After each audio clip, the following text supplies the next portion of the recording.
Halo para netizens. Hari ini, Mimin mau bahas kejadian yang lagi rame di smelter PT GNI. Berikut cuplikan kecil yang Mimin dapatkan. Pukul 12 siang hari Sabtu, mereka berusaha masuk untuk mengintimidasi para pekerja yang masih melakukan aktivitas di dalam. Jadi, kegiatan atau tindakan anarkis yang dilakukan oleh pemogok ini, begitu masuk mereka melakukan pembakaran. Dan yang menjadi sasaran pembakaran itu adalah di mes tempat tenaga kerja asing. Makanya mereka berusaha mempertahankan sehingga terjadi gesekan antara tenaga Indonesia, kemudian ada warga tenaga asing yang di situ yang beraktivitas. Di sini yang Mimin tangkap, para pendemo mencoba mengintimidasi para pekerja yang masih tetap bekerja untuk mengikuti mereka mogok kerja. Mereka ingin seluruh karyawan di sana untuk mogok kerja semua, sampai semua tuntutan mereka dikabulkan. Gimana menurut kalian para netizens? Setuju juga sama pendapat Mimin? Kalian bayangin betapa luar biasanya para pendemo ini. Gas sekalian aja, mereka minta untuk bisa nentuin gaji mereka sendiri, atau jangan-jangan mereka ngusir bos-bos yang udah investasi ratusan triliun atau bahkan ribuan triliun rupiah untuk bikin smelter di Indonesia. Gini ya para pendemo yang berkuasa di sana, yang mungkin rekeningnya baru ada transferan dari antah berantah. Mimin mau ngingetin posisi Indonesia sekarang. Indonesia lagi berjuang luar biasa keras untuk program hilirisasi. Yang salah satu keuntungannya yaitu ribuan lapangan pekerjaan di pabrik-pabrik smelter. Ribuan lapangan pekerjaan. Ribuan rumah tangga yang bisa mengebulkan dapurnya. Kalaupun ada sebagian TKA yang bekerja di sana, masih it's okay lah buat Mimin. Gini aja logikanya ya.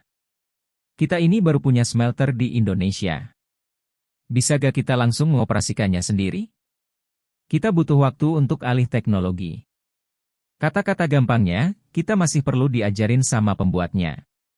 Sampai sini, masih setuju gak sama Mimin?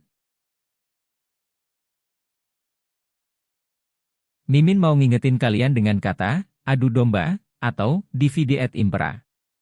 Di pelajaran sejarah, kalian pasti pernah dengar kata-kata ini kan? Di mana itu bisa membuat kita terpecah belah dan otomatis merugikan negara kita sendiri. Siasat adu domba ini banyak terjadi di negara-negara berkembang seperti kita.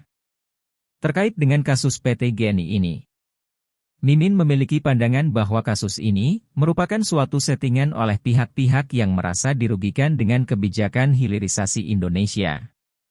Siapa sih yang dirugikan dengan program hilirisasi? Kita menyetop ekspor dan kita pakai sendiri bahan tambangnya. Mereka pasti putar otak, bagaimana agar program itu gagal.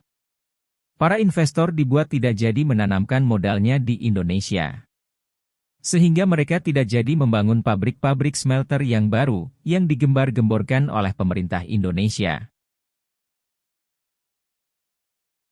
Balik ke kasus PT GNI. Apa aja sih efek dari kasus PT GNI ini? Pertama, kerusakan alat-alat operasional. Kedua, produktivitas smelter terganggu. Ketiga, keengganan para investor yang ingin menginvestasikan uangnya untuk pembangunan smelter-smelter yang lain. Nomor 3 yang paling penting untuk Mimin, itu tujuan utama dari kasus ini. Buat para investor, salah satu faktor penting dalam menanamkan modal di suatu negara adalah masalah stabilitas keamanan dan politik. Jadi Mimin sih mau minta tolong buat abang-abang pendemo yang hebat dan berkuasa. Tolonglah dipikirkan untuk kebaikan yang lebih besar ke depannya. Makin banyak smelter, makin banyak butuh tenaga kerja. Untuk kekurangannya bisa dibicarakan, tapi ya tahu diri dan posisi juga.